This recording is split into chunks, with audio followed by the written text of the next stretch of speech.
Air India विमान के crash होने के संबंध में अमेरिकी अखबार वॉल स्ट्रीट जर्नल की रिपोर्ट की आलोचना की है। इस रिपोर्ट के अनुसार विमान की कॉकपिट ऑडियो रिकॉर्डिंग से पता चलता है कि पायलट ने बोइंग 787 के इंजनों को ईंधन की आपूर्ति बंद कर दी थी। फेडरल ऑफ इंडियन पायलट्स ने अहमदाबाद विमान हादसे पर वॉल स्ट्रीट जर्नल की रिपोर्ट की आलोचना करते हुए कहा कि यह पायलट पर दोष मढ़ने का प्रयास है। आपको बता दें कि जहां एफआईपी के अध्यक्ष सीएस रंधावा ने इन दावों को खारिज करते हुए कहा कि विमान दुर्घटना जांच ब्यूरो द्वारा पिछले सप्ताह जारी प्रारंभिक निष्कर्षों में दुर्घटना के लिए किसी पायलट की गलती को जिम्मेदार नहीं ठहराया गया है।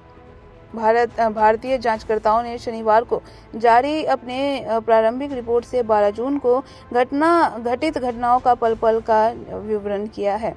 आपको बताते चले जिस तरीके से 11:17 बजे एयर इंडिया ड्रीमलाइनर VTANB विमान AI-423 के रूप में नई दिल्ली से अहमदाबाद उतरा।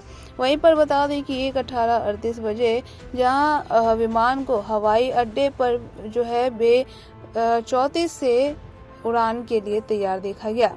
वहीं पर विमान की टैक्सी क्लियरेंस का अनुरोध किया, जिससे ATC द्वारा स्वीकृत कर दिया गया। 1 मिनट बाद विमान टैक्सीवे R4 के माध्यम से रनवे 23 पर गया, वापस लौटा और उड़ान भरने के लिए तैयार हो गया। विमान को जमीन में टावर नियंत्रण में ट्रांसफर कर दिया गया। उड़ान भरने की मंजूरी कर दी गई। विमान ने उड़ान भरना शुरू कर दिया। विमान ने उड़ान भरी। रिपोर्ट में कहा गया कि विमान के वायुभूमि सेंसर उड़ान के अनुरूप वायु मोड में चले गए। विमान 180 नॉट की अधिकतम हवाई गति तक पहुंचा। इसके तुरंत बाद इंजन 1 और इंजन 2 के ईंधन कट ऑफ स्विच 1 सेकंड के अंतराल के साथ एक बाद रन के कट ऑफ की स्थिति में चले गए। इंजन N1 और N2 की ईंधन आपूर्ति होने के बाद कारण उनकी गति अपने टेक ऑफ मान से कम होने लगी।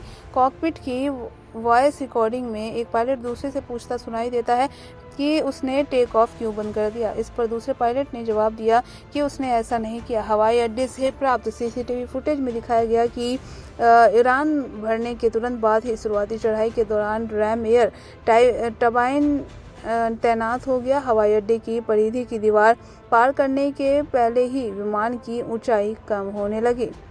बाकी की ऐसी तमाम अपडेट जानने के लिए बने रहिए हमारे साथ और देखते रहिए नेक्स्ट 9 लाइव।